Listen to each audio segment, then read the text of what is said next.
चलना, कूदना, तैरना, गिरना सब वहीं सीखे हैं। मेरे बहुत सारे किरदार मेरे गांव के लोग हैं या उनसे थोड़े बहुत इंस्पायर्ड है। क्या बात है, यादों का द्वीप, कितना सुंदर शब्द बोले। जैसे आम के अंदर नहीं रहा आम, जैसे लखनऊ के अंदर नहीं रहा लखनऊ, वैसे ही गांव के अंदर नहीं रहा अब गांव।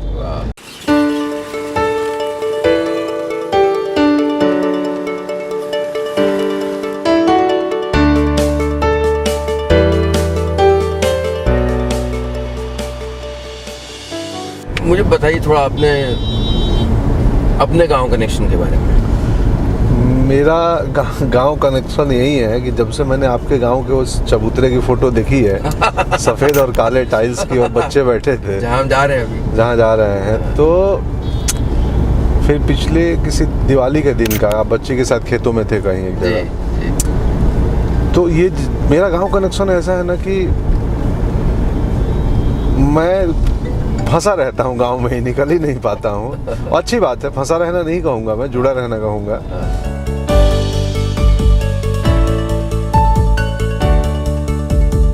तो आपका गांव कहाँ है? गोपालगंज एक जगह है, यहाँ से इधर गोरखपुर से आगे बिहार में पड़ता है, वो डिस्ट्रिक्ट है गोपालगंज जी। बट गोपालगंज डिस्ट्रिक्ट से भी मेरा 26 किलोमीटर दूर इंटीरियर में गांव है, बेलसर नाम है उस गांव का। वहीं आपका जन्म हुआ? वहीं पे जन्म हुआ, 10वीं तक वहीं पढ़ाई लिखाई हुई है। अच्छा। तो चलना, कूदना, तैरना, गिरना सब वहीं सीखे हैं। पेड़ पे चढ़ना, पेड़ पे चढ़ना, तालाब में नहाना, नदी है घर के पीछे। अच्छा। तो सब कुछ वहीं हुआ है। और उसके बाद या गांव के कुछ अच्छे अनुभव याद हो जो आपको? बहुत सारे अनुभव, मतलब याद क्या कहें, वो तो साथ लेके चलते हैं कि वो बचत खाता में सिर्फ स्मृतियां हैं वहाँ की। और मैं बतौर अभिनेता भी मेरे बहुत सारे किरदार मेरे गांव के लोग हैं या उनसे थोड़े बहुत इंस्पायर्ड हैं कि मतलब एक मधुसूदन बाबा थे तो उनसे, या कोई भी मेरे मास्टर थे स्कूल में, तो उनके कुछ एलिमेंट लेके नीलबट्टे सन्नाटा के मास्टर में मैंने कर लिया। तो मैं तो ये बोलता भी हूँ कि शहरों में भले हम खर्च हो रहे हैं, इनकमिंग जो है ना, स्रोत जो है ना, जो फिक्स डिपॉजिट आता है वो गाँव से ही आता है। वो चाहे अन्न हो, भले हम कंजप्शन शहरों में कर रहे हैं, बाजार शहर में है, लेकिन वो रोटी अन्न उपजता गाँव में ही है। तो वैसे ही मतलब मेरी जो उपज है ना, जो भी मेरे पास दुनिया जहान का अनुभव संसार है, सब मेरा गांव वाला। मुझे इसलिए रेणु जी बहुत पसंद है, फणिसोनाथ रेणु, अद्भुत लिखते हैं वो। मुझे लगता है कि जैसा जब मैंने कहानियाँ रेडियो पर सुनाना शुरू किया और उसके बाद अभी की, जैसे छोटा शहर तो बहुत बदल गया, लेकिन हमारे मन में जो छोटा शहर है वो एक द्वीप है यादों का, उसको हम संभाले रहते हैं, उसको जिंदा रखते हैं। छोटे शहर में आप आए, वही आपको आप 40 लाख और 50 लाख की गाड़ी में लोग घूमते मिलेंगे। वही शॉपिंग मॉल के अंदर घुस जाएंगे तो आप नहीं जान पाएंगे कि ए शहर में या बी शहर में। लेकिन आपके दिमाग का जो है वो छोटा शहर, जहाँ अभी भी चाय की पत्ती लेने पड़ोस के घर आप जा सकते हैं, और जो रिश्ते हैं तो वही मुझे लगता है कि गाँव के बारे में भी है कि गाँव की हमारी जो परिकल्पना, हमारे जो मन का गाँव है, वो हम साथ लेके चलते हैं। गाँव तेजी से बदल रहे हैं, बहुत तेजी से बदल रहे हैं। क्या बात है, यादों का द्वीप, कितना सुंदर शब्द बोले। वही है कि हाँ, जो हमारे मन का गाँव है ना, कोई गाँव किसकी कविता थी कि अब जैसे आम के अंदर नहीं रहा आम, जैसे लखनऊ के अंदर नहीं रहा लखनऊ, वैसे ही गांव के अंदर नहीं रहा अब गांव।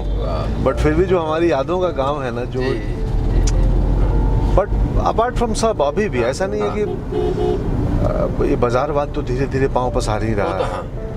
अब मेरे गांव में मुझे नहीं याद है कि नीम का दतवन कितने बच्चे करते हैं। अब सब वहाँ टूथपेस्ट और ब्रश पहुँच चुके हैं। मैं जब भी गाँव जाता हूँ तो मैं नीम का दतवन ही चाहिए मुझे। हम तो बॉम्बे में भी खोज लेते, मेरे घर में खटिया है बॉम्बे में। अरे वाह। लकड़ी का कठौत है। अच्छा। जो लकड़ी का जो होता था ना, बड़ा वाला कठौत। तो हमारी पत्नी को भी इन सब चीजों का है। तो हम वहाँ सील, बट्टा, ओखल, मूसल सब हमने इकट्ठा कर रखा है।